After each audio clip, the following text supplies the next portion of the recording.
Yeah. Kuyenzeka because of amanzi amnyama kuvuleleka ubuthakathi ekhaya. Oh. Because of amanzi amnyama kungakhona ukuganwa la ekhaya. Yabo uvele ube neanger wena every girlfriend oyitholayo uyayishaya noma kuba neproblem. Oh, okay. Bese athi lo muntu hayi mkhulu wonke ama girlfriend ayangishiya. Yabo he doesn't understand ukuthi akushiya nje. They could be seeing something from your character, but it's more than that.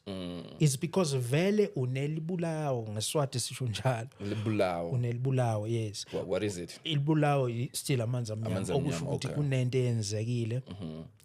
Yakhandwa yaba lilumbu thizeni ukuthi ilwisane nento ethile like Okay. you know it brings us to time sensitive cases because kunama case othola ukuthi every 2 years uzokwenza something Kilometers. every 3 years yabo